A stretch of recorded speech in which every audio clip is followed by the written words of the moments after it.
Hello दोस्तों, कैसे हैं आप सब। उम्मीद है आप सब जहाँ भी होंगे ठीक होंगे। My mafia husband episode number 31। Naga Arjun ji ने एक नज़र पीहू को देखा जो सर झुकाकर चुपचाप बैठी थी। उन्होंने पीहू को अपने पास आने का इशारा किया तो पीहू उनके पास चली गई। तो उसने पीहू को अपने सीने से लगा लिए और बोली, पीहू मेरे भाई जैसे दोस्त की आखिरी निशानी है। मैंने इसे बड़ी नाज से पाला है। मैं सारा को तो खो ही चुका था और फिर आहान को टूटा हुआ देखकर मैं एक जिंदा लाश बन चुका था। मेरी एंजल के बिना हम सिर्फ अपनी ज़िंदगी काट रहे थे, लेकिन पीहू के आते ही हमारी एंजल, सारा और उन हर पुरानी दर्द भरी यादों से हम निकल सके। हमारे लिए ये हमारी यही रूहानी बन गई थी। हमारी रूहानी की कमी इसी ने पूरी की है, वरना तो आहान को अब तक क्या हो जाता। ये सब कहते हुए नागा अर्जुन जी फिर से उन्हीं बातों को याद करने लगे थे जिन्हें उन्होंने बहुत मुश्किल से काटा था। उन्हें अच्छे से याद था कि सारा को खोने के बाद वो किस तरह से टूट गए थे और आहान का तो पूरा बचपन ही कहीं खोसा गया था। उसने माँ को तो खोया ही था, साथ में अपनी छोटी सी बहन को भी खो दिया था जिसे उसने एक नज़र देखा तक नहीं था। वो दिन रात अपनी एक दिन की जन्मी एंजल के लिए रोता रहता था। सारा को गए 7 साल हो चुके थे, लेकिन आहान वैसा का वैसा ही था। वो एकदम से पत्थर दिल हो चुका था कि तभी नागा अर्जुन जी के एक दोस्त की कार एक्सीडेंट में मौत हो गई और उनकी बच्ची अनाथ हो गई। वो कोई और नहीं, पीहू थी। उस समय पीहू 4 साल की थी और उसको अपनाने वाला कोई नहीं था। इसलिए नागा अर्जुन जी ने वो पीहू से उतना ही प्यार करते हैं जितना आहान और रूहानी से। उन्होंने कितनी बार बोला कि पीहू उन्हें डैड कहे, लेकिन पीहू ने ये कहकर हमेशा मना कर दिया कि आप मेरे लिए डैड से कई गुना ज़्यादा बढ़कर हो, इसलिए आप मेरे डैड नहीं, उससे कई बढ़कर हो, इसलिए आप मेरे बड़े पापा हो और मैं आपको यही कहूँगी। और उस दिन से नागा अर्जुन जी ने भी पीहू को कुछ नहीं बोले और पीहू के आने से आहान भी थोड़ा चेंज होने लगा था। उनको उन पुरानी यादों में खोता देख रूहानी जल्दी से उनके पास जाकर लिपट गई और बोली, डैड आप भी ना इतने हैप्पी टाइम में भी पता नहीं किन किन बातों को लेकर बैठ गए हो। चलो ना कुछ खाते हैं, मुझे ना बहुत भूख लगी है और मैं अब इस भूख को और 1 सेकंड भी नहीं सह सकती। प्लीज़ ना चलो। रूहानी की बातें सुन सब मुस्कुराने लगे और फिर सब साथ में डाइनिंग टेबल पर बैठ गए। वालिया इंडस्ट्री। समीरा की आज फिर से हालत ख़राब हो चुकी थी क्योंकि आज फिर से आहान के असिस्टेंट ने उसे आहान के केबिन में जाने को कहा था। आज तो समीरा को काफ़ी डर भी लग रहा था क्योंकि आज एक इम्पोर्टेंट मीटिंग थी और उसका फाइल समीरा के पास था। न जाने खुद को शांत करते हुए बोली, चल समीरा की बच्ची, तुम इतना क्यों घबरा रही है, देखना सब ठीक ही होगा। बस सर मुझे मीटिंग में अपने साथ ना लेकर जाए, अगर ऐसा हुआ ना तो मैं तो गई। वो खुद को शांत कर ही रही थी कि उसके केबिन का डोर नॉक हुआ। समीरा ने बिना देखे ही अंदर आने को बोला तो एक लड़की समीरा के सामने आकर खड़ी हो गई। उसने बड़ी शॉर्ट ड्रेस पहन रखी थी और फुल मेकअप कर रखी थी। चेहरे पर उसके घमंड साफ दिखाई दे रहे थे। वो थोड़ा अकड़ के बोली, तुम्हें सर ने अपने केबिन में बुलाया है तो क्या तुमने अच्छे से फाइल देख लिया। सर को छोटी सी भी गलती बर्दाश्त नहीं होती, इसलिए पहले ही बता रही हूँ, कोई गलती नहीं होनी चाहिए। ये बोल वो लड़की उसको बुरी तरह घूरने लगी। समीरा तो उसके घूरने से ही डर गई। वो लड़की समीरा को खा जाने वाली नज़रों से घूर रही थी। ये यहाँ की हेड है और देखा जाए तो ये समीरा से सीनियर है और समीरा एक जूनियर असिस्टेंट है, इसलिए उसका पोस्ट उससे बड़ा है। ये नागा अर्जुन जी के एक दोस्त की बेटी है और इसलिए ये कुछ ज़्यादा ही उछलती है। आहान का असिस्टेंट नागा अर्जुन जी और आहान की बहुत रिस्पेक्ट करता था, बस इसलिए उसको कुछ नहीं कहता था। इसकी ज़बान बड़ी कड़वी है और सब इससे डरते भी हैं क्योंकि ये काफ़ी ख़तरनाक है। वो यहाँ सिर्फ आहान के लिए आई थी। उसने जब आहान को पहली बार किसी पार्टी में देखी तो तब से ही उसे अपना बनाने के लिए वो जैसे पागल ही हो चुकी थी। वो आहान को अपना बनाना चाहती थी, बस इसलिए वो ये कंपनी ज्वाइन की थी। लेकिन आहान ने आज तक उसको एक नज़र देखा तक नहीं था और समीरा को अभी आए हुए कुछ ही दिन हुए थे और वो आहान के बहुत करीब हो गई थी, जिससे उसको बहुत जलन होती थी और वो समीरा को बिल्कुल भी पसंद नहीं करती थी। समीरा रिस्पेक्ट के साथ बोली, यस मैम, मैं बस जा ही रही थी और आप टेंशन मत लीजिए, मैंने फाइल भी अच्छे से चेक कर ली है, सब ठीक है। वो मुंह बनाकर बोली, तो फिर मुझे क्यों देख रही हो? फिर वो जल्दी से निकल गई, पर उसे सच में बहुत घबराहट हो रही थी। इधर सब वालिया मेंशन से घर आ चुके थे और रेस्ट कर रहे थे। रूहानी काव्या के रूम में बैठी कब से बकबक किए ही जा रही थी और काव्या एकटक उसे निहारते हुए उसकी बातें सुन रही थी। रूहानी खुशी से चहकते हुए बोली, अब तो कुछ ही दिनों में पीहू भी यहाँ आ जाएगी, फिर तो और मज़ा आएगा ना, हम तीनों खूब मस्ती करेंगे। काव्या ने बस हल्का सा मुस्कुरा दी और बोली, हाँ, बस मुझे भी उस दिन का वेट है जब वो अंगद भाई की दुल्हन बनकर इस घर में आएगी। हम दोस्त कम बहनें सब एक ही घर में होंगी, कितना मज़ा आएगा। मुझे तो सोचकर ही बड़ा मज़ा आ रहा है। हम ना अपना एक गर्ल्स टीम ही बना लेंगे, क्या कहती हो तुम? फिर दोनों ही इस बारे में सोचने लगी। दोनों दोस्ती थी। रूपा हमेशा घर पर रूहानी के बारे में बताती थी। रूहानी भी काव्या को दी कहती थी। काव्या हमेशा रूपा की तरह ही रूहानी को छोटी बहन मानती थी। काव्या को सब पता था कि रूहानी की सौतेली माँ रूहानी को तंग करती है, इसलिए रूपा, कनिका, काव्या उसे बहुत प्यार करती थी और अब वो काव्या के भाई की बीवी है। काव्या ने बचपन से ध्रुव को अपना बड़ा भाई माना था और अब रूहानी उसकी वाइफ है, फिर भी वो काव्या को अपने से बड़ी ही मानती थी और काव्या रूहानी को रूपा की तरह ही अपनी छोटी बहन मानती है, क्योंकि रूहानी में अभी भी बचपना थी। उसकी बचपना अभी तक कम नहीं हुई थी। रूहानी बेड पर लेटी हुई थी। वो वैसे ही लेटे हुए बोली, काव्या, क्या मैं सो जाऊं? मुझे ना बहुत नींद आ रही है। क्या तुम्हें मेरे यहाँ सोने से कोई प्रॉब्लम तो नहीं होगी ना? मैं बहुत थक गई हूँ, मुझसे अब चला भी नहीं जाएगा और ना ही मैं चलना चाहती हूँ। सच में आज रूहानी ने पीहू के साथ बहुत मस्ती की थी और वो बहुत थक चुकी थी। वो मुस्कुराई और बोली, ये भी कोई पूछने की बात है, तुम सो जा और हाँ, जितना चाहे रेस्ट कर लो, मैं हूँ ना। रूहानी बस मुस्कुरा दी और काव्या को भी खुद के साथ रेस्ट करने का बोलकर खुद के साथ लेटने को बोली। काव्या को भी आराम की ज़रूरत थी। वो भी लेट गई और दोनों बातें करते करते ही कुछ ही देर में गहरी नींद में सो गए। वालिया इंडस्ट्री में समीरा अपने कैबिन से अपने पर्स को उठाकर बाहर निकलते हुए खुद से ही बोली, हे भगवान, आप मेरे साथ ही ऐसा क्यों करते हो? मैंने कभी इतनी बड़ी मीटिंग अटेंड नहीं की है। अरे अटेंड करना तो दूर, कभी इस तरह की मीटिंग के बारे में सुना भी नहीं है। हे भगवान, प्लीज़ बचा लेना आज, प्लीज़। समीरा ये सब खुद में ही बड़बड़ाते हुए अपने केबिन से निकल गई। उसको जिस चीज़ का डर था वही हुआ। आहान उसे अपने साथ मीटिंग में लेकर जा रहा है और समीरा ने आज से पहले कभी कोई छोटी सी भी मीटिंग अटेंड नहीं की थी, इसलिए उसे आज बहुत घबराहट हो रही थी। वो ऊपर देखते हुए बोली, हे भगवान, आज तो मैं आपके भरोसे हूँ, सब अच्छे से हो, वरना मैं तो गई। वहीं आहान को समीरा के साथ और ज़्यादा टाइम बिताने को मिलने वाला था, इसलिए वो बहुत ही खुश था। आहान की कार एक बड़े से 7 स्टार होटल के सामने रुकी। वो बड़े ही जेंटलमैन की तरह खुद उतरकर समीरा के साइड का डोर खोलकर उसकी ओर अपना हाथ बढ़ा दिया। समीरा ने भी अपना हाथ आहान के हाथ में दे दी। उसको आहान का बिहेवियर थोड़ा अजीब सा लग रहा था, क्योंकि वो आहान के बारे में बहुत कुछ सुनी थी, लेकिन उससे बिल्कुल भी अलग लग रहा था। समीरा भी मन ही मन आहान के नेचर से बहुत इम्प्रेस थी। वो खुद को उसका तारीफ करने से रोक नहीं पाई और वो खुद से ही बोली, यार सर इतने केयरिंग नेचर हैं, सच में लोग कुछ भी बोलते हैं इनके बारे में। सर तो कितने क्यूट है और मैं न जाने क्या क्या सुन ली थी सबके मुंह से। सच में लोग इंसान को गलत ही बदनाम करता है।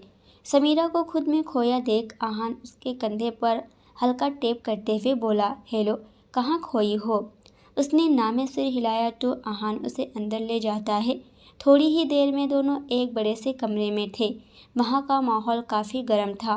वहाँ बैठे सभी लोग थोड़े डरे सहमे से लग रहे थे। सबकी हालत काफ़ी ख़राब लग रही थी और समीरा को ये सभी बातें थोड़ी अजीब सी लगी, लेकिन वो इसे इग्नोर की और अपनी सीट पर बैठ गई। थोड़ी ही देर बाद जब मीटिंग ख़त्म हुई तब जाकर समीरा की सांसों में सांस आई। उसको तो ऐसा लग रहा था कि वो कहाँ फंस गई, पर सब ठीक हुआ ये सोचकर वो बहुत खुश थी। ओबरॉय मैंसन, शाम का वक्त। रूहानी अब तक सुकून से सो रही थी क्योंकि वो थक गई थी और उसने मेडिसिन भी ली थी। काव्या को तो कुछ ही वक्त में भूख लगने लगा था, इसलिए वो उठकर नीचे चली गई और जी भरकर खाने के बाद वो वहीं सोफे पर बैठ गई। तभी उसे रूपा का कॉल आया और वो उसको खुद से मिलने को बुला ली।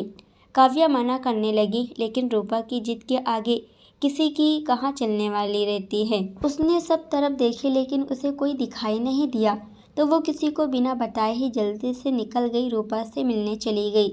दोनों बहनें आज साथ में टाइम स्पेंड करना चाहती थी, इसलिए दोनों एक छोटे से कैफ़े में बैठकर बातें करने लगी।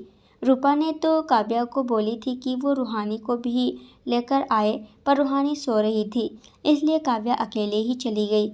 और वैसे भी ध्रुव से पूछे बिना रूहानी को कहीं बाहर ले जाना मतलब उसके गुस्से का सामना करना था, जो कि वो बिल्कुल नहीं करना चाहती थी।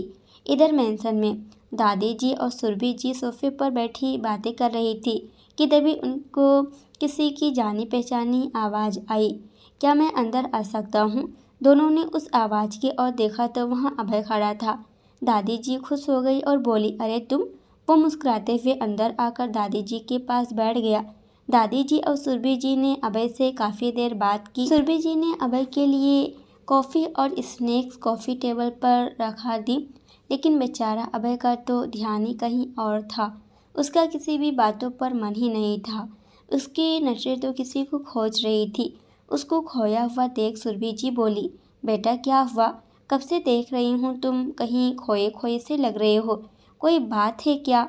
वो थोड़ा हड़बड़ा गया, वैसे जैसे उसकी चोरी पकड़ी गई हो, लेकिन फिर खुद को नॉर्मल कर बोला, आंटी काव्या कहाँ है? मुझे उससे बातें करनी हैं। मैं उससे कितना मिस करता हूँ। देखिए ना, मैं उससे मिलने घर तक आ गया, लेकिन वो मुझे दिख ही नहीं रही है। दादी जी और सुरभि जी ने दोनों मुस्कुराने लगे। दोनों को अच्छे से पता था दोनों अच्छे दोस्त हैं, इसलिए दादी जी ने चारों तरफ अपनी नज़रें घुमाई, लेकिन उन्हें काव्या कहीं नहीं मिली। उन्हें नहीं पता था कि वो बाहर गई हुई है। दादी जी ने किसी को आवाज़ लगाई और बोला, जरा देखो तो काव्या कहाँ है? दादी जी की बात सुन वो मैड काव्या के कमरे की तरफ जाने ही वाली थी कि अभय ने उसे रोकते हुए दादी जी से बोला, दादी आप उन्हें क्यों परेशान कर रही हैं? मैं खुद चला जाऊंगा उससे मिलने, बस आप मुझे उसका रूम बता दीजिए। वैसे भी मुझे उससे बहुत सारी बातें करनी हैं। अभय पर दोनों को पूरा यकीन था। उन्होंने उसको काव्या का रूम बता दी तो वो वहाँ से उठते हुए सुरभि जी से बोला, अच्छा तो मैं उससे थोड़ी बातें कर आता हूँ, वरना अगर आपका बेटा आ गया ना तो वो बात करने ही नहीं देगा। पता नहीं उसकी प्रॉब्लम क्या है। उसकी बीवी को मैं भगा कर नहीं ले जाऊँगा। आप लोगों ने देखा है ना वो हम दोनों की दोस्ती से कितना जलता है। तो मैं जल्दी जाकर अपनी बातें कर लेता हूँ, क्या पता कब आ जाए। उसकी बातों पर दोनों हंस दिए। उन्होंने भी मायूर को जानती थी कि वो कैसे अभय से शुरू से ही चिढ़ता था। अभय जल्दी से काव्या के रूम की ओर चला गया, लेकिन उसकी आंखें किसी को तो तलाश रही थी। इधर होटल में आहान मीटिंग के बाद समीरा को होटल में डिनर के लिए आया था, ताकि वो समीरा के साथ और थोड़ा टाइम बिता सके। अब समीरा के साथ उसे घंटे भी मिनट के बराबर लगता था। समीरा को भी आहान के साथ अच्छा लगता था।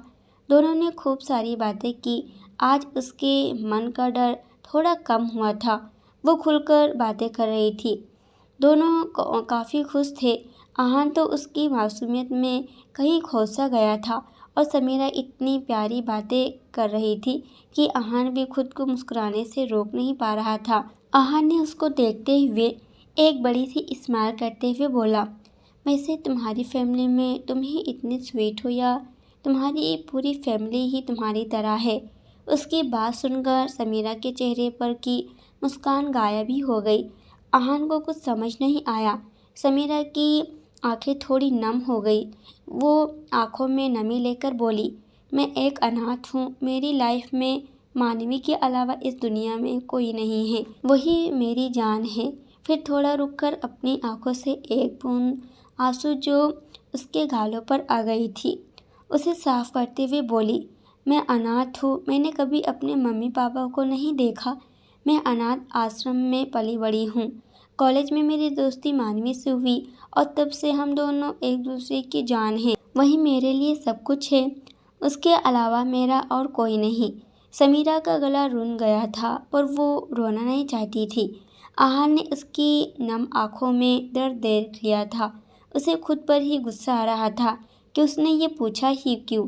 वो समीरा का एक हाथ पकड़ लिया और धीरे से बोला, अरे तुम रो मत प्लीज़।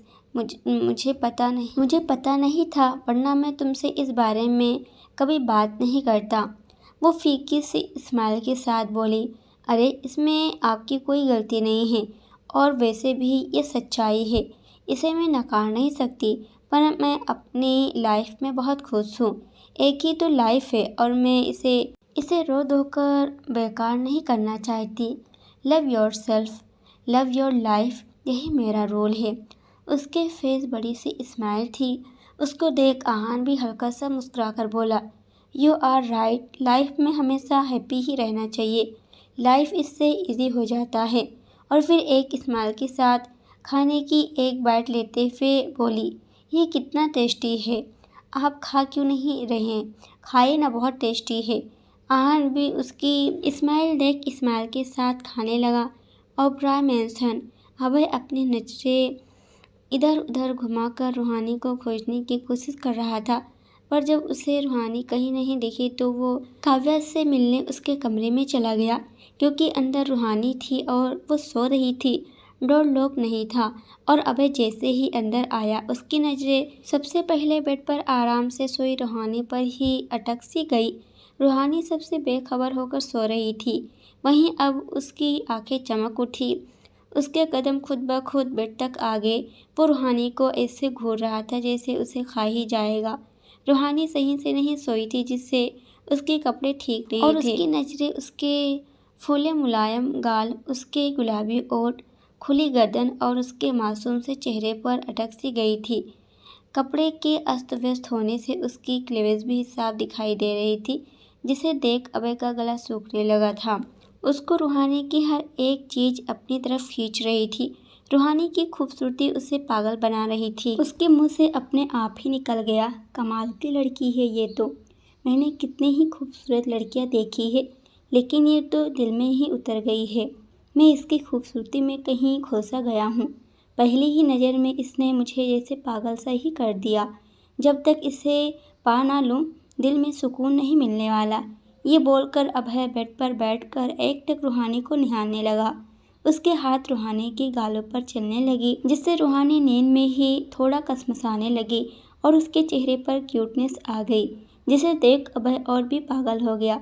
उसके हाथ रूहानी की कमर को धीरे धीरे सहलाने लगे थे। तभी एक तेज आवाज़ उसके कान में सुनाई दी, तुम मेरे कमरे में क्या कर रहे हो? अभय एकदम हड़बड़ा कर उस आवाज़ की ओर देखने लगा और जैसे ही वो डोर पर खड़े मायूर को खुद को गुस्से से घूरता पाया तब वो एकदम से डरकर उठ गया। मायूर तेज कदमों से बेड के पास आया और रूहानी को जल्दी से ब्लैंकेट से पूरी तरह से कवर कर गुस्से से लाल होकर उसका कॉलर पकड़कर धीमी आवाज़ में दांत पीसते हुए बोला, तुम मेरे कमरे में क्या कर रहे हो? और तुम्हारी हिम्मत कैसे हुई भाभी को आँख उठाकर देखने की? और तुम बेड पर क्या कर रहे थे?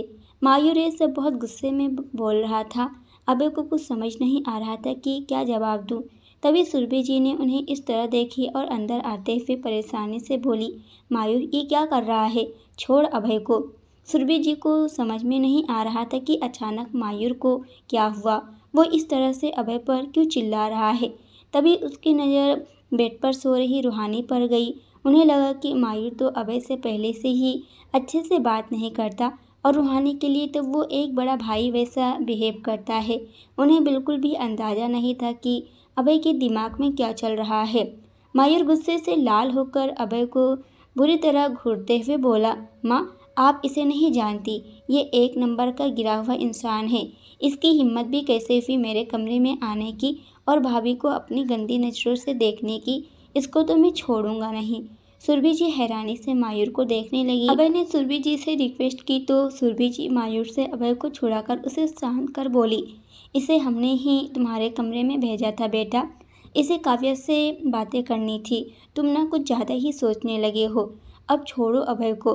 फिर उसको छुड़ाकर उसको वहाँ से जाने का बोल दी और वो भी जल्दी से वहाँ से निकल गया, क्योंकि मायूर सच में बहुत गुस्से में था। सुरभि जी को तो कुछ समझ में नहीं आया और वो अपने कमरे में चली गई। अभय के जाते ही काव्या कमरे में आई। वो आज बहुत खुश थी, लेकिन मायूर को गुस्से से उबलते हुए देखकर उसका सारा मूड ही खराब हो गया। वो कुछ कहने को हुई कि मायूर गुस्से से उस पर चिल्लाते हुए बोला, तुम आज के बाद अभय से बात नहीं करोगी। अगर किया ना तो मुझसे बुरा तुम्हारे लिए कोई नहीं होगा, समझी तुम। बेचारी काव्या, जिसका मूड काफ़ी अच्छा था, वो उसके इस तरह चिल्लाने से एकदम से बदल गया। उसके इस तरह चिल्लाने से रूहानी भी उठकर बैठ गई और उसने सर पकड़ ली।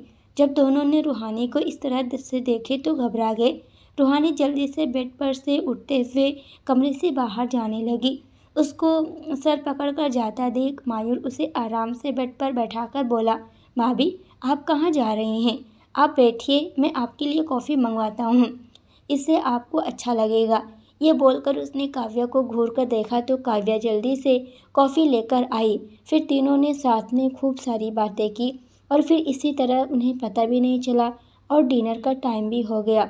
आज ध्रुव रूहानी को घूर घूर कर देखे जा रहा था, क्योंकि आज पता नहीं क्यों रूहानी खा कम और बातें ज़्यादा कर रही थी, पर वो रूहानी को खुश देख खुश था। अगली सुबह वालिया मेंशन। आज पीहू बहुत खुश थी। वो फुल रेडी होकर खुद को मिरर में निहार रही थी। उसने एक इंडियन ड्रेस पहन रखी थी जिसमें वो बेहद खूबसूरत लग रही थी। नागा अर्जुन जी उसके कमरे में आकर पीहू को रेडी देख खुश होकर बोले, रेडी हो गई तुम? पीहू ने हल्की सी स्माइल दी और हाँ में सर हिलाई तो नागा अर्जुन जी पीहू को अपने सीने से लगाकर प्यार से बोले, कितनी जल्दी बड़ी हो गई तुम, देखो ना अब तुम हमें छोड़कर किसी और के घर की शान बनने वाली हो। मेरी बच्ची कितनी बड़ी हो गई ना। ये कहते कहते नागा अर्जुन जी ने पीहू के माथे को प्यार से चूम लिए। वो मुस्कुराई और उनके सीने पर हाथ रखकर बड़े ही प्यार से बोली, बड़े पापा आप इतना टेंशन क्यों ले रहे हो? अभी तक शादी नहीं हुई है मेरी और मैं तो आपके दिल में रहती हूँ ना। वो उसकी बातों पर मुस्कुरा दिए। ओबरॉय मैंसन। आज पूरे घर में चहल पहल मची हुई थी, क्योंकि आज दादी ने काव्या की फैमिली को डिनर के लिए बुलाई थी और उसकी तैयारी अभी से चल रही थी।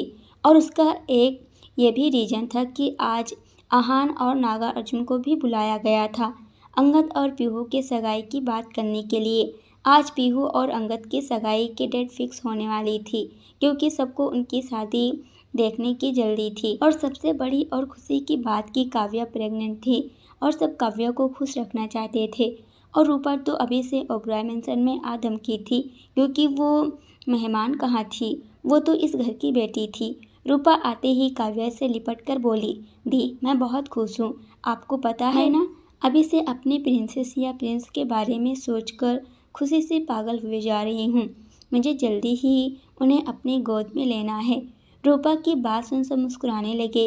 इसी तरह शाम हो गई और पूरे घर में एक खुशनुमा माहौल बन गया था। अब तक आहान और नागा अर्जुन भी आ चुके थे और पीहू तो सुबह ही आ चुकी थी। काफ़ी देर तक एक दूसरे से बात करने के बाद सभी ने साथ में डिनर किया और फिर सब बड़े लोग हॉल में सोफे पर बैठे बातें कर रहे थे और वहीं सारे बच्चे दूसरे साइड अपने अपने बातों में लगे थे। सब काव्या को घेरे हुए बैठे थे और उससे बातें कर रहे थे।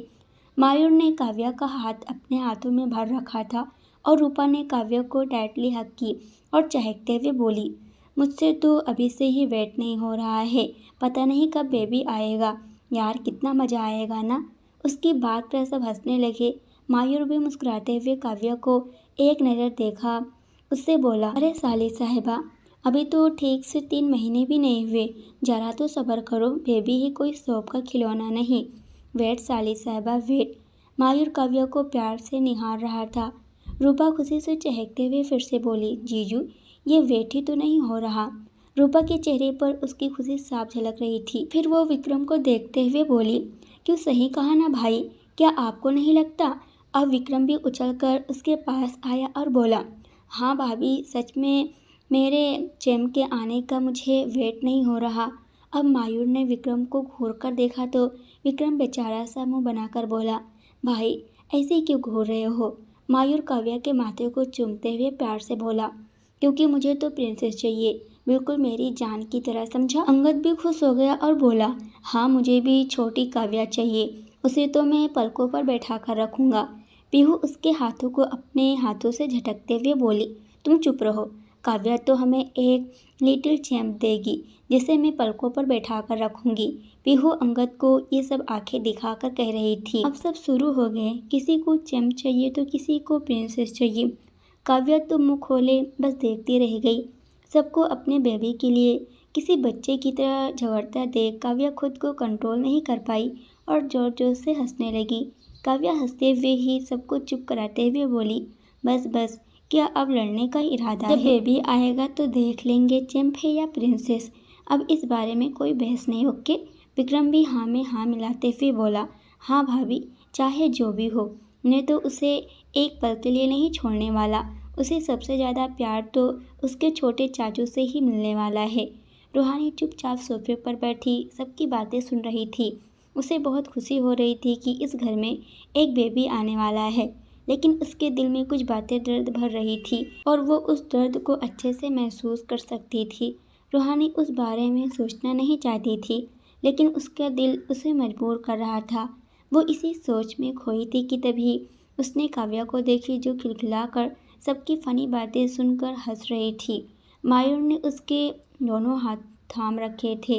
वो बिना कुछ बोले अपने कमरे में चली गई, क्योंकि उसकी आंखें अब नम हो चुकी थी, जो वो ज़्यादा देर तक छुपा नहीं सकती थी। ध्रुव ने रूहानी को पहले ही नोटिस कर लिया था। वो भी बिना किसी को कुछ बोले अपने कमरे में चला गया। आहान ने भी रूहानी को बहुत पहले ही नोटिस कर लिया था, लेकिन वो कुछ बोल ही नहीं पा रहा था। रूहानी के वहाँ से जाते ही सबको थोड़ा अजीब लगा, क्योंकि हमेशा नॉन स्टॉप बोलने वाली लड़की आज एक शब्द नहीं बोली और अभी बिना कुछ कहते ही उठकर चली गई। शायद अब सबको थोड़ा थोड़ा समझ में आ रहा था कि रूहानी का मूड क्यों ऑफ है। फिर भी सब एक दूसरे के लिए मुस्कुराकर बातें करने लगे और जब उनका मन भर गया तो वो सब हॉल में सबके पास आ गए तो पता चला कि 5 दिन के बाद अंगद और पीहू की सगाई है और फिर उसके 2 दिन बाद से शादी की तैयारी शुरू। सब बहुत खुश हो गए। अंगद ने तो बिना सोचे समझे पीहू को सबके सामने हक कर लिया। सब दोनों को इस तरह देख हंस दिए तो पीहू ने अंगद को जल्दी से खुद से दूर की और घूरते हुए धीरे से बोली, शर्म नाम की चीज़ ही नहीं है ना, देखो सब कैसे हंस रहे हैं। अंगद ने भी बेफिक्री से बोला, नहीं है, क्योंकि मैं प्यार करता हूँ तुमसे और कुछ ही दिनों में हमारी शादी होने वाली है, फिर तो तुम पूरी की पूरी मेरी हो जाओगी। दोनों धीरे धीरे बातें कर रहे थे, जिसे देख सब फिर से हंस पड़े तो पीहू शर्मा गई। 4 दिन बाद ओबरॉय मैंसन। कल से पीहू और अंगद की सगाई थी, इसलिए पूरा वालिया और ओबरॉय मैंसन सजा हुआ था। काव्या बस सोफे पर बैठी मुस्कुराते खाने में बिजी थी। वहीं रूहानी भी उसको कंपनी दे रही थी, क्योंकि उन्हें कोई कुछ करने कहाँ दे रहा था।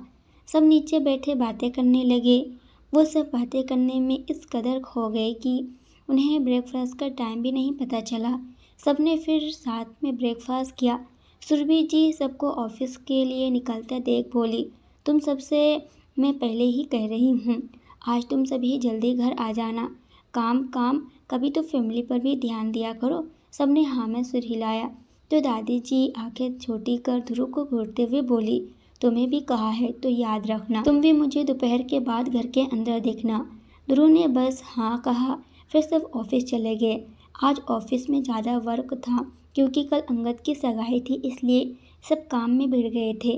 दोपहर में काव्या और रूहानी इस वक्त हॉल में सोफे पर बैठी गप्पे लड़ा रही थी और दादी जी उन्हें बस देखकर मुस्कुरा रही थी। तभी उन्हें मायूर अंदर आता दिखा।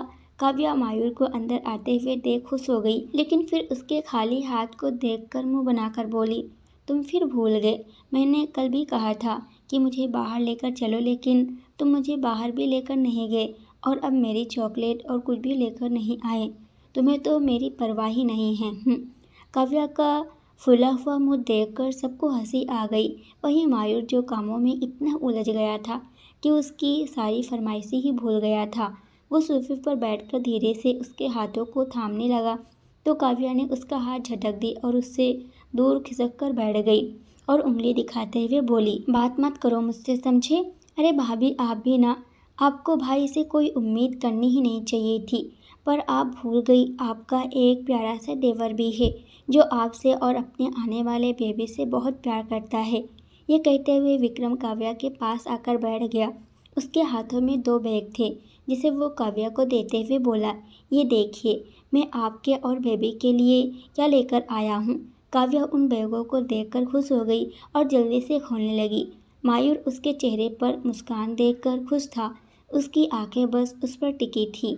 उसको इतना खुश देख सब मुस्कुरा दिए और सुरभि जी काव्या को प्यार से बोली, ये सारी चीज़ें ज़्यादा नहीं खाया करते, ये खाना बेबी के लिए अच्छा नहीं होता बेटा। काव्या भोली सी शक्ल बनाकर सुरभि जी को देखने लगी, फिर हल्का मुस्कुराकर उन्हें देखते हुए बोली, माँ, मैं ज़्यादा खाती कहाँ हूँ, और वैसे भी आपका बेटा कहाँ मुझे कुछ लाकर देता है, देखो ना। मायूर काव्या के पास आकर उसके हाथों को पकड़कर प्यार से बोला, यार गुस्सा क्यों होती हो? भूल गया, अगली बार से पक्का जो कहोगी ला कर दूंगा, कोई शिकायत का मौका नहीं दूंगा। अब मुंह मत बनाओ, ओके? वो फिर से अपने हाथों से उसके हाथों को झटकते हुए बोली, चुप, बिल्कुल चुप। कल भी तुमने सेम डायलॉग मारा था, समझे? क्या मैं कोई पागल हूँ? मुझे सब समझ आता है। अब तुम मुझसे बिल्कुल प्यार नहीं करते। फिर रोने वाला मुंह बनाकर अपने पेट पर हाथ रख बोली, मैं बेबी को बताऊंगी तुम बहुत बुरे हो, तुम मुझे बहुत परेशान करते हो, मुझे कहीं लेकर भी नहीं जाते हो। ये सब कहते हुए काव्या अपने पेट पर हाथ फेर रही थी। वो साफ तौर पर अपने बेबी से मायूर की शिकायत कर रही थी। उसकी बात सुन मायूर का मुंह बन गया, जिसे देख सब हंसने लगे। रूहानी काव्या के कंधे पर हाथ रख हंसते हुए बोली, बस काव्या, अब क्या भाई की जान ही ले लोगी? भूल गए होंगे, छोड़ो ना, चलो खाते हैं। सब कितना टेस्टी लग रहा है। इससे पहले कि ध्रुव जी आए मैं खा लेती हूँ जल्दी जल्दी। रूहानी की बातों पर सब उसे घूर कर देखने लगे तो रूहानी मासूम सा फेस बनाकर सबको देखते हुए बोली, आप सब मुझे घूर क्यों रहे हैं? मैं ना बस थोड़ा सा ही खाऊंगी। रूहानी को इस तरह देख सब मुस्कुरा दिए तो रूहानी बहुत खुश हो गई। काव्या ने रूहानी के कंधे पर हाथ रखा और उसके हाथों में एक बैग देते हुए बोली, अरे थोड़ा क्या मेरी जान, जितना खाना है खा लो, अभी भाई नहीं है, यही तो मौका है, जी भर खाओ। काव्या की बात पर विक्रम ने भी जल्दी से सर हिलाया। रूहानी ने एक बड़ी सी चॉकलेट का रेफल खोलकर जैसे ही मुंह के अंदर डालने वाली थी, एक सख्त आवाज़ उसके कानों में सुनाई दी, उसे खाने की सोचना भी मत। ये आवाज़ सुनते ही रूहानी ना चाहते हुए भी उस बड़े से चॉकलेट को अपने मुंह के सामने से हटाना ही पड़ा। वो एक तक उसको देखने लगी। ध्रुव सीधा चलते हुए आया और रूहानी के हाथों से उस चॉकलेट को लेकर काव्या के हाथों में देते हुए बोला, इनका आज ट्रीटमेंट है तो ये अभी कुछ नहीं खा सकती। फिर रूहानी को बुरी तरह से घूरते हुए बोला, तुम्हें मैंने कहा था ना ब्रेकफास्ट के बाद कुछ मत खाना, तो फिर तुम अभी क्या कर रही थी? ट्रीटमेंट का नाम सुनते ही रूहानी की आंखें बड़ी बड़ी हो गई। वो घबरा गई। वहीं सब भी ध्रुव को घूर घूर कर देखने लगे। अंगद एकदम से उसके सामने आकर बोला, मुझे बताया क्यों नहीं? फिर वो रूहानी की तरफ देख हल्के गुस्से से बोला, और तुम भाई कहती हो ना, तो फिर तुम तो बता ही सकती थी। रूहानी अंगद को मुंह बनाकर धीरे से बोली, मुझे नहीं पता था, मुझे भी अभी ही पता चल रहा है। अब तो सब ध्रुव की ओर घूर कर देखने लगे तो अंगद फिर से ध्रुव से बोला, मुझे क्या तुमने इस बारे में किसी को भी क्यों नहीं बताया? तो आज के लिए इतना ही। इसके आगे क्या होगा ये हम देखने वाले हैं अगले वीडियो में। जब तक ये देखिए, वीडियो पसंद आए तो वीडियो को लाइक और कमेंट करना मत भूलना। अगर आप इस चैनल पर नए हो तो बेल आइकन भी प्रेस कर दीजिएगा। पूरी वीडियो देखने के लिए आप सभी का बहुत बहुत धन्यवाद।